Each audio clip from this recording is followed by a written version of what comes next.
Então, mas você nasceu onde? Seus pais faziam o quê? Como que era? Como foi sua infância?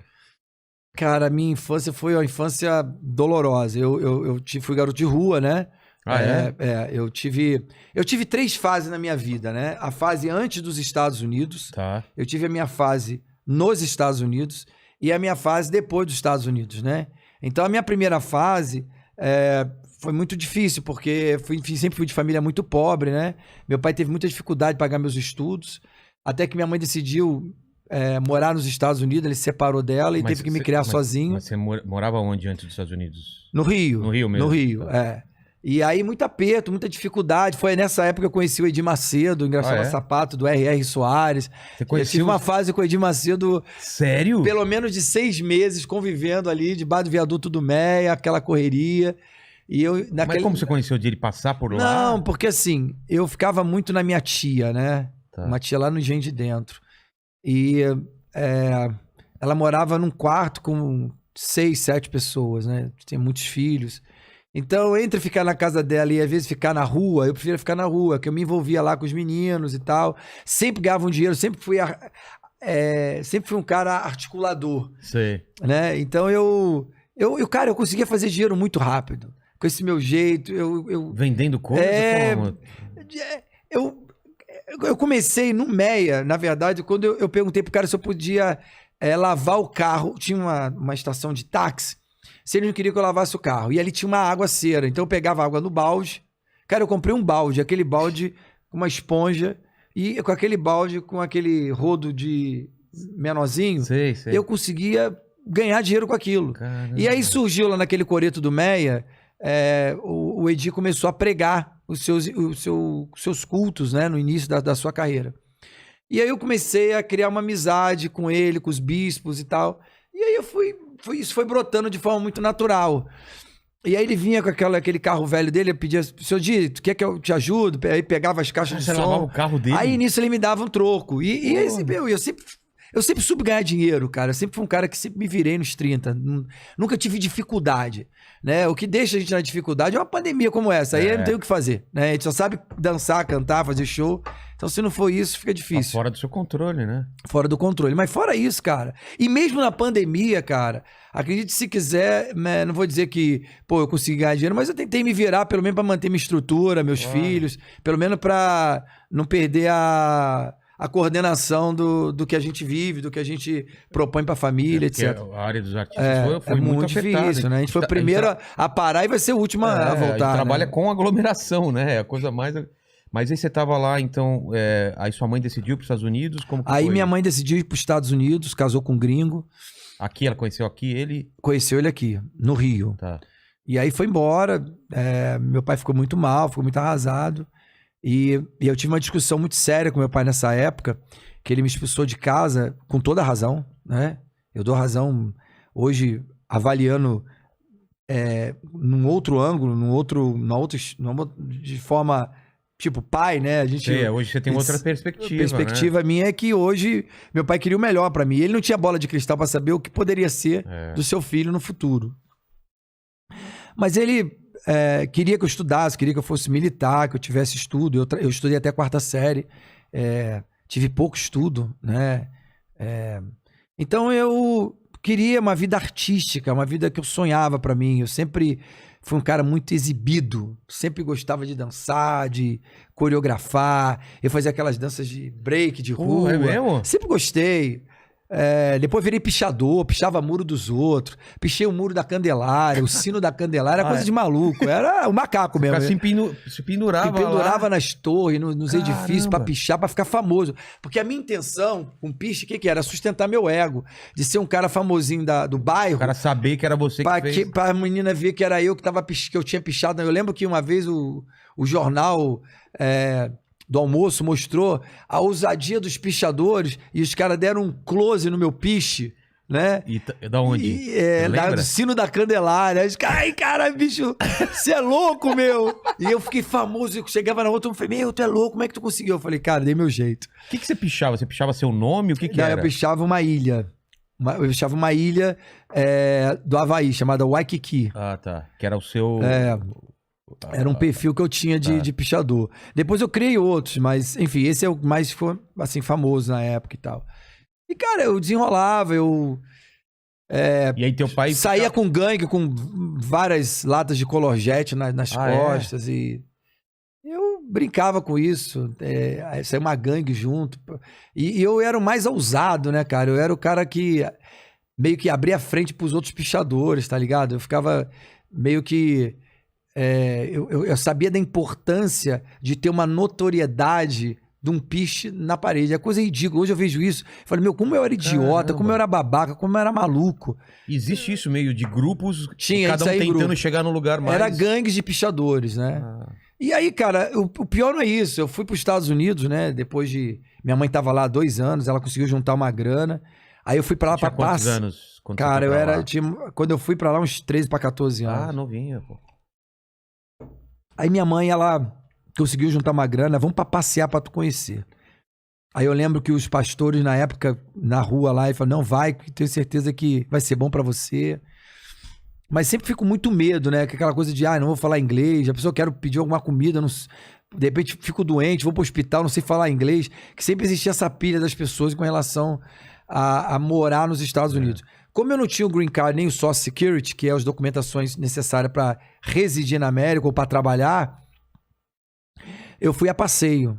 Só que eu acabei ficando ilegal lá, tá ligado? Fiquei e não quis mais voltar. Ficando. E eu sabia que a embaixada estava atrás de mim. Eu sabia que a qualquer momento eu podia ser deportado. Né? Mas nessa brincadeira eu acabei ficando quase 5 anos. Mas você gostou de lá de cara já? Não, eu gostei de cara. Eu falei, meu, é aqui que eu vou virar sucesso. É aqui que eu vou começar minha carreira cantando. E de fato foi ali que eu aprendi tudo. Pra onde você foi lá? Os primeiros acordes no violão foi ali. Primeiros acordes no piano, eu aprendi ali. Aqui no Brasil você não tocava, não fazia nada? Ou você já dava umas brincadas? Não, eu não tinha liga pra nada aqui no Brasil. Na verdade, eu era pedinte, né? Eu pedia tudo, né? Tipo, o dom que eu tinha era de lavar a carro e de engraxar sapato. Era o máximo. Eu cheirava cola, velho, de sapato pra inibir a fome. Eu botava... Sério? Era muito magro, mas eu de ter toda a costela pra fora, assim, tipo, magro. Eu tenho um filho, né, que mora em Curitiba, Guilherme, né? Ele é magro. E toda vez que eu olho pra ele, eu lembro da minha essência no início, né? Eu falei, cara, fica tranquilo, que depois tu vai pegar uma barriguinha, tu vai entender o que é isso. Mas... No meu caso, eu era muito, muito ousado, muito louco. E aí acabei indo para os Estados Unidos, para variar, acabei me envolvendo com várias gangues de pichadores. Você foi para lá? Eu fiquei em Rochester. Onde é isso? Fica interior de Nova York, lá pro fim do mundo. Tá. E lá, tipo, 2 meses depois, minha mãe já me colocou no colégio, né? No high school, né? E eu fiz o ESO English Class, que é aquele curso para quem vem de fora, né? Que é o inglês mais detalhado, né? Mais devagar e tal. E, cara, eu sou muito águia para me envolver. Tipo, chego no ambiente, eu já desenrolo, eu sou muito desenrolado. E logo fiz amizade com quem? Com os porto-riquenhos, com os dominicanos. Já me envolvi nas gangues dos pichadores. Porra. Tomei uma facada, tomei 18 pontos nas costas. Coisa de maluco, velho. Mas por quê? Briga ou... Briga. Não, na verdade eu nunca fui de briga, graças a Deus. Mas na verdade fui defender um cara que tava... Os caras estavam querendo matar ele, eu fui defender um amigo e acabei também... Tomando uma facada. Caramba. Mas, passado, coisas que a América me deixou como legado de passar por tudo isso, entender os riscos, entender o perigo das coisas. Nessa mesma época... Você ficava com os latinos lá e foi recebido já? Sim, aí nessa mesma época pintou uma oportunidade de trabalhar com o David Copperfield. O quê? Aí eu fiz a turnê do David Copperfield. Fui ninja, né, cara? Aqueles hold, sabe? Os caras que estão no backstage. Cara. Aquelas roupas toda preta. E na época ele era o cara... Abrindo cortina, levantando espelho. Porque... Mas ele era famosão já? Já. Bom... Ele tava... eu acho que ele já tinha uns 5 anos de carreira. Tava casado com a Cindy Crawford lá? Ele tava voando, não lembro se ele tava casado com a Cindy Crawford. Era uma época que ele era o cara famosão, né? No Fantástico aparecia as mágicas dele. Sim. E aí ele fez uma turnê por Nova York e eu acabei me envolvendo. Ali, eu senti que era um bagulho que eu falei, rapaz, deve ser incrível ser famoso. E eu comecei... Você tava só no backstage, eu peguei gosto por assistir o performance dele. E todo esse glamour, toda essa artimanha que existe por trás dos bastidores, e a mulherada que ele pegava, eu ficava encantado com aquela porra. Eu falei, cara, que coisa incrível. Eu preciso chegar aos pés do David, assim. E aí eu comecei a juntar dinheiro pra virar um ilusionista. Ah, é? É. Você mirou nisso, então, Mirei primeiro? nisso. Minha primeira mira artística foi na mágica. Caramba. No ilusionismo. E aprendi muita coisa com ele. Mas é um investimento grande que tem que fazer, não é? Eu aprendi a gostar de merengue, de salsa, porque é uma coisa que mexe muito comigo até hoje. Fiz amizade com ele através de uma compilação de salsa que eu dei pra ele de presente. Pro David Cooper? Pra criar um laço de amizade, pra mostrar que eu gostava de porra nenhuma, era só pra poder me aproximar do homem lá. E as coisas foram fluindo. Até que ele foi pro sul da América, né, pra outras áreas, e aí eu não podia largar meu colégio e minha mãe ia ficar muito chateada comigo, então ele foi embora e eu continuei, né? Comecei a comprar uns truquezinhos, fazer mágica, e as coisas foram fluindo. E aí eu comecei a pegar gosto pra dança, né? Eu conheci uns caras de dança e eu aprendi a dançar break, né? Aquelas danças de rua, freestyle, né? É. Aí foi nessa época que eu comecei a conhecer o movimento do funk melody, do freestyle, e isso me trouxe Isso é 80, década de 80, né? Não, 87, 85, 87. Aí eu passei aí fui no show do Stevie B na época. Aí eu participei de um programa chamado City Limits, Limite da Cidade. Que eles contratavam pessoas que dançavam. Eles criavam uma balada. Sim. E você só dançava, né? E eu era os caras que mais dançava na balada. Então, eles sempre me convidavam aos sábados, era ao vivo, né? Era um programa local de Rochester. E, cara, fui direcionado para aquele momento ali. Todos esses momentos artísticos na América me deu essa bagagem que eu tenho hoje. Fui pegando gosto para entreter shows, né? E aí toda festinha que tinha, a galera convidava eu e meu grupo para dançar. E aí foi aí que eu comecei a formar um grupo de boys band. Então, tipo, NSYNC, Backstreet Boys. E tinha aquela época dessa turma aí. E, cara, foi extraordinário. Mas cantando já? Não, só dançando. Só dançando. Eu era dançarino. Então eu fazia mágica, trabalhava durante a semana, estudava e ainda, quando tinha uma festinha ou outra, eu era pago pra interagir e animar festas. E formei esse boys band, dança de rua. E de dançarino, cara, mágica, palco, composição, música, eu entrei pro canto. É quase que automático. Uma coisa liga a outra, né? Aí aprendi a trabalhar com produção, comecei a produzir minhas próprias bagagens, minhas próprias coisas. Comecei a fazer criações, comecei a compor em inglês, minha cabeça voltada completamente pro inglês naquele momento. E as coisas foram desenrolando, foram acontecendo. E as primeiras que você compunha, que ritmo que era? Freestyle, funk melody. Tudo nisso. Sempre em inglês e tal. Mandava música pra uma porrada de cantores. Eu era compositor, né? Então, a minha primeira pezinho no mundo artístico foi o lado da composição. E depois da composição, cara, a minha mãe, ela decidiu se aposentar da Kodak. Ela trabalhava na Kodak, meu padrasto era gerente da Kodak. E aí minha mãe decidiu me levar embora pro Brasil. Que ela tinha juntado uma grana, queria comprar uma casa em Juiz de Fora. E decidiu morar em Juiz de Fora. No interiorzinho do Rio, uma cidadezinha bem pequena. Até dizem que é mais carioca do que mineira, né? Juiz de Fora, E fomos morar lá. Até que eu também não dei certo com meu padrasto, porque ele queria uma liberdade com a minha mãe. Eu senti que eu tava incomodando. Quantos anos Mas você isso tava quando aí? eu voltei da América. Né? Tava com quantos anos por aí? Aí eu já tava com, sei lá, uns 21, 20, por aí. Eu sou muito perdido com o negócio de épocas, de datas, né? Porque muita coisa acontece comigo ao longo do ano e eu fico meio perdido. Mas mais ou menos de 20, 21 anos. E vim pro Brasil. Aí entra a minha terceira parte da vida, né? Terceira parte da minha história, que é bem complexa, mas vou tentar ser pragmático aqui para você tentar entender. Eu vim com a cara e a coragem, né, cara? Eu falei, puta, vou ter que começar do zero minha vida agora. Pô, já tava tão bem lá, já tava conectado com os porto-riquenhos, com as gravadoras. Eu já era meio conhecido na cidade e tal, começar do zero. Mas, enfim, vamos embora, vamos começar do zero. E aí eu fui seguindo minha vida, tentando achar as oportunidades, né? E nessa época, quando eu voltei de viagem, aí o Edir Macedo já estava gigante, né? Ele já tinha aberto várias igrejas. Eu falei, pô, ele nem vai lembrar mais de mim, né? Mas mesmo assim, eu fui lá na Abolição. É mesmo? Na igreja dele, ele lembrava de mim. Eu falei, claro que eu lembro de você, rapaz. Como é que eu não vou lembrar de você? E eu já tava com uma dançarina, mas a gente era independente. Sim. E várias coisas boas aconteceram nesse momento. Até que eu conheci o DJ Malboro, né? Por acaso, eu queria fazer essa onda do funk melody. Conheci o pessoal do Bass Crew, DJ Adriano e MC Guto, que me deram a oportunidade primeiro de cantar em inglês.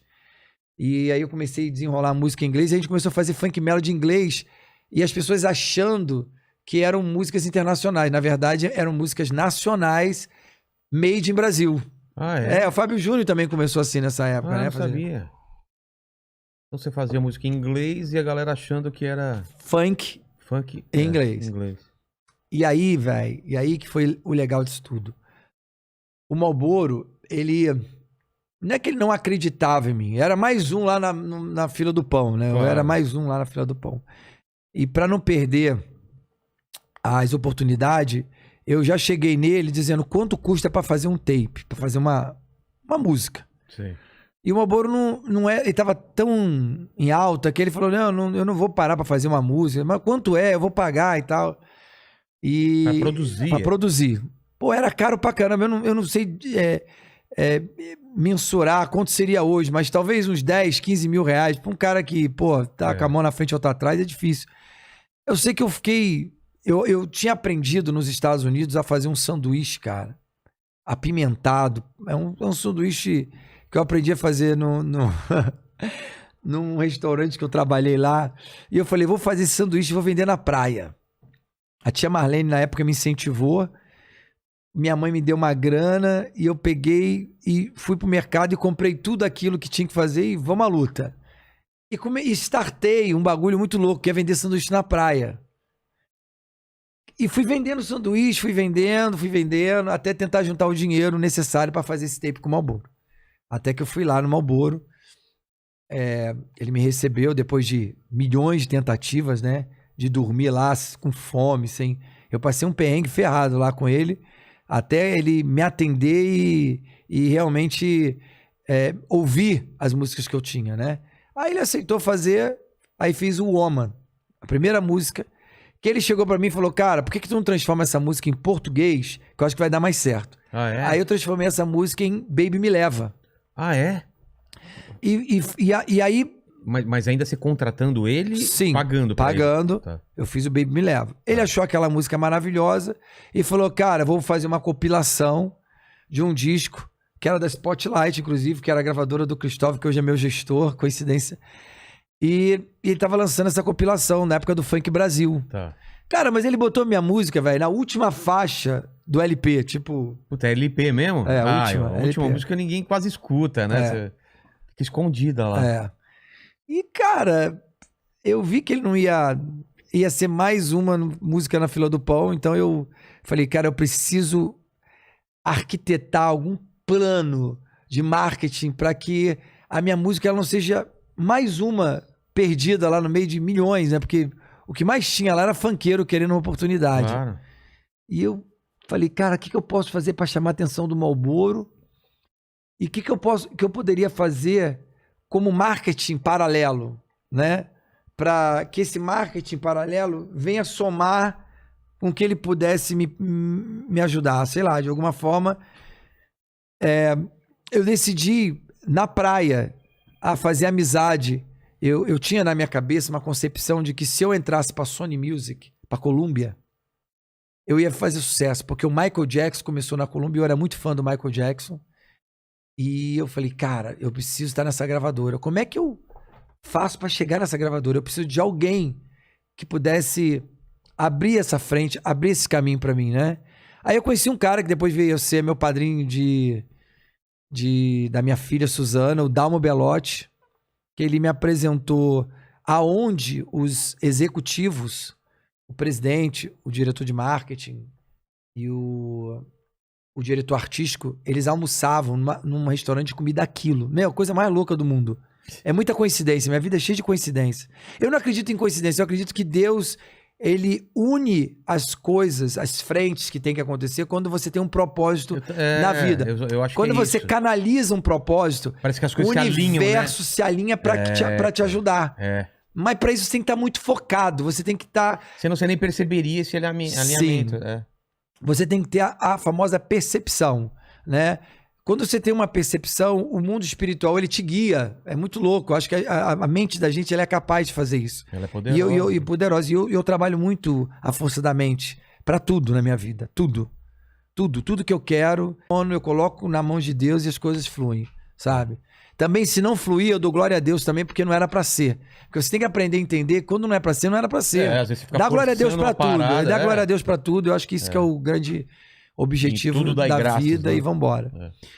E, cara, eu conheci os caras, e aí eu fiz amizade com um cara de uma Kombi, que ele vendia pamonha. Tu vai vendo como é que as coisas têm que acontecer. Pamonha, aquele... aquela Kombi, uma Kombi azul, véia, caindo aos pedaços. Eu nunca mais vou esquecer daquele senhorzinho que me ajudou naquele momento. Talvez foi o cara que, coitado, não sei nem se ele tá vivo hoje, porque ele era 20 anos mais velho do que eu, sei lá. Ele entendia, porque eu ficava botando a música pra ele ouvir 1 milhão de vezes, porque aí eu já tinha o tape do Marlboro na mão.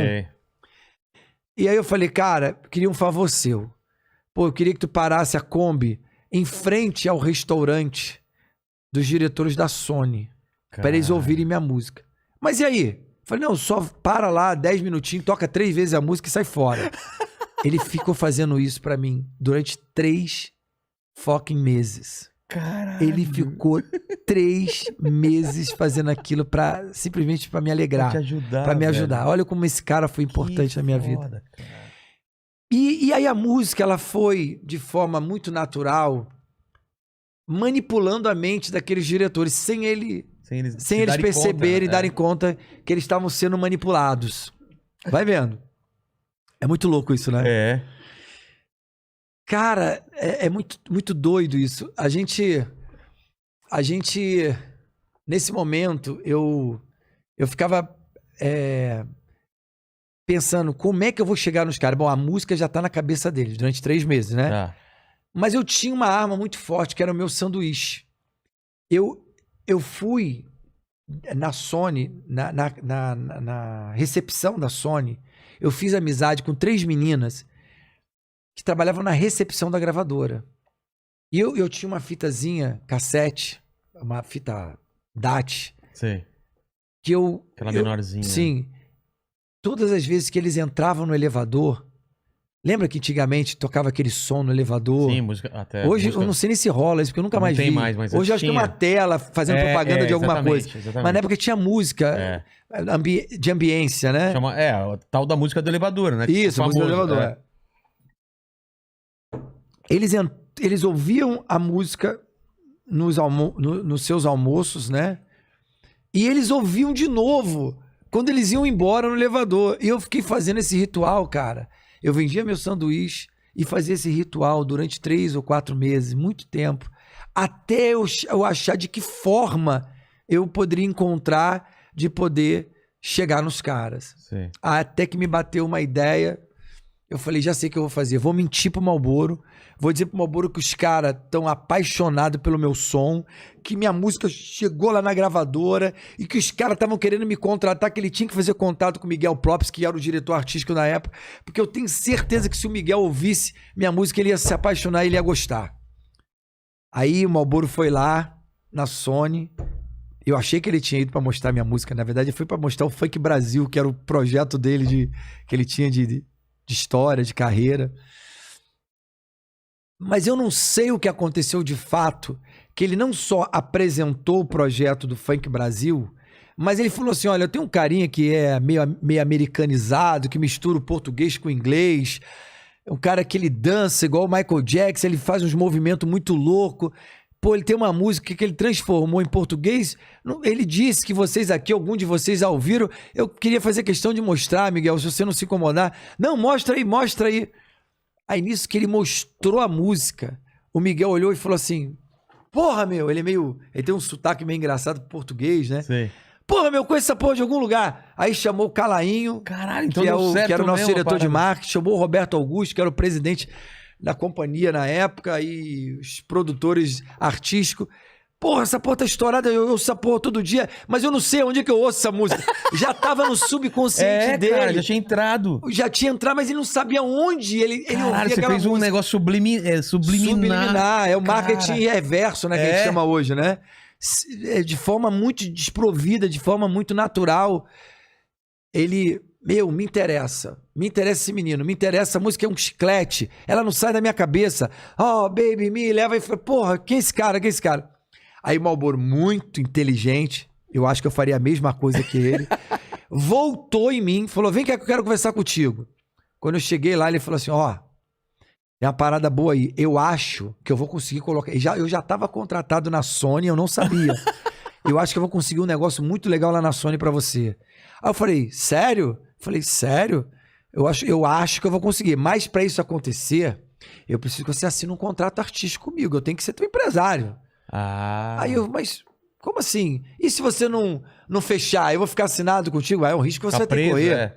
Quem não quer ter um contrato assinado com o DJ Malboro, que na época era o cara, né? Pô, era o rei dos bailes, Midas, né? Furacão 2000, enfim, toda aquela turma da época. Eu pensei, rapaz, eu acho que as coisas estão começando a fluir, né?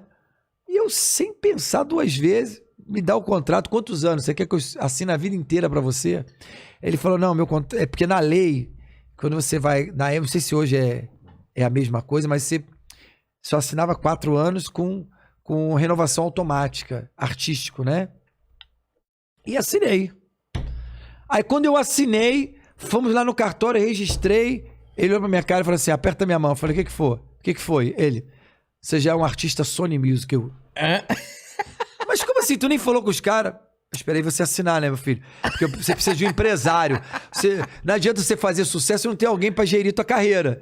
Aí eu olhei e falei, da puta, mas eu não tinha essa malandragem e essa artimanha que eu tenho hoje e essa percepção. Hoje eu entendo como é que funciona o mundo artístico, né? O mundo do empresariamento, da gravadora, dos direitos, né? Antes eu não entendia. Pra mim tudo era oba-oba. Eu queria fazer sucesso e botar minhas músicas pra rolar.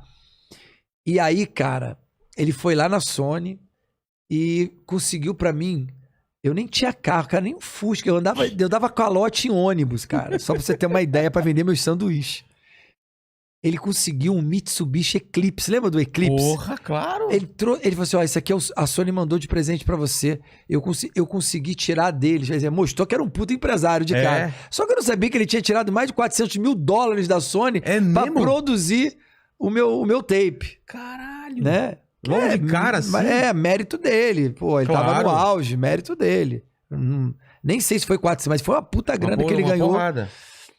Cara, a partir dali, a catraca girou e as coisas começaram a fluir.